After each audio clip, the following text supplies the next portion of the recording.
What can be your blessing in your life. আজকে আমাদের এই সম্পর্কে একটু কথা বলি।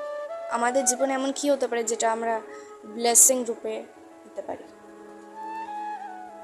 আমি তোমাদেরকে জাস্ট একটা সিম্পল ওয়ার্ডেই বলবো বা একটা সিম্পল সেন্টেন্সেই বলবো যে অ্যাকসেপ্টেন্স।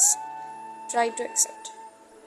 ঠিক আছে, কি অ্যাকসেপ্টটা হচ্ছে যে যখন তুমি এটা বুঝে যাবে যে তোমার জার্নিতে বা তোমার লাইফে তুমি যেগুলো পেলে না কারোর থেকে, ঠিক আছে, বা তুমি যেটা চাওনি সেটা পেয়ে গেছো, মানে তুমি যেটা এক্সপেক্টই করোনি, ঠিক আছে, সেটা তুমি পেয়ে গেছো।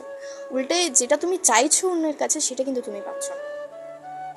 এইসব জিনিসগুলোকে অ্যাকসেপ্ট করা যে ঠিক আছে, আমি যেটা পেলাম না সেটা ভালোর জন্যই পেলাম না, বা আমি যেটা পেলাম সেটা তার মানে আমারই ছিল, তাই আমি পেলাম। অনেকের কিন্তু এই জিনিসটা হতে পারে যে আমি এত সহজে এই জিনিসটাকে কি করে ইজিলি পেয়ে গেলাম। এখানে কিন্তু ফ্রিকোয়েন্সিরও কিন্তু একটা ম্যাচ আপ থাকে, তোমরা সেটা জানো, ঠিক আছে।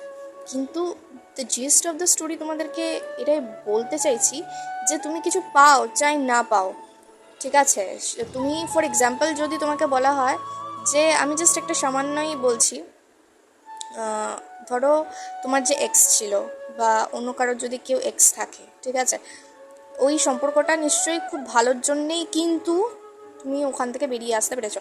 হ্যাঁ, কিন্তু ওই সময়টা যেটা ছিল ওইটা কিন্তু বহুত ক্রুশিয়াল, বহুত ক্রিটিক্যাল ছিল। হ্যাঁ, খুব ডমিনেটিং ছিল, খুব টক্সিক ছিল, বা তুমি হয়তো চাইলেও ছাড়তে পারছিলে না, but somehow circumstances will be. কিন্তু আমি মেন বক্তব্যটা এটাই বলছি যে আজকের দিনে দাঁড়িয়ে তুমি যদি পিছনে তাকাও তাহলে কিন্তু তুমি সেটা বুঝতে পারবে যে যাকে ওটা যা হয়েছিল ভালোর জন্য হয়েছিল, মানে আমি ওটার থেকে বেঁচে গেছি, ঠিক আছে। মানে ব্যাপারটা এটাই দাঁড়াচ্ছে গিয়ে যে আমাদেরকে কিন্তু কেউ কিচ্ছু দেয় না, আর দেয় না বলেই কিন্তু আমরা সেটা পাই না।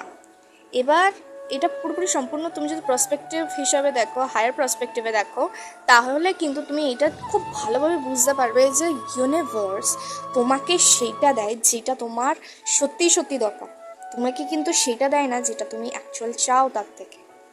মিনস তোমার জন্য যেটা পারফেক্ট হবে, তোমার যেটা স্যুট খাবে সেটাই তুমি পাবে, আর যেটা তোমার স্যুট খাওয়ার নয় সেটা কিন্তু কোনো দিনই তুমি মানে কাঁদো কাটো যা কিছু করো কিন্তু তুমি ওটা পাবে না। বিকজ আমরা কিন্তু খুব ছোট পার্সপেক্টিভ হিসাবেই দেখতে পারি আমাদের লাইফটা, আমাদের গোলসগুলো, ঠিক আছে। তো এই পার্সপেক্টিভটাকে যখন তুমি ইউনিভার্সের সাইড থেকে দেখবে তখন তোমার কাছে সব কিছু ক্লিয়ার হয়ে যাবে। So just try to accept what ever everything in your life. Thank you. Welcome to 5 to you.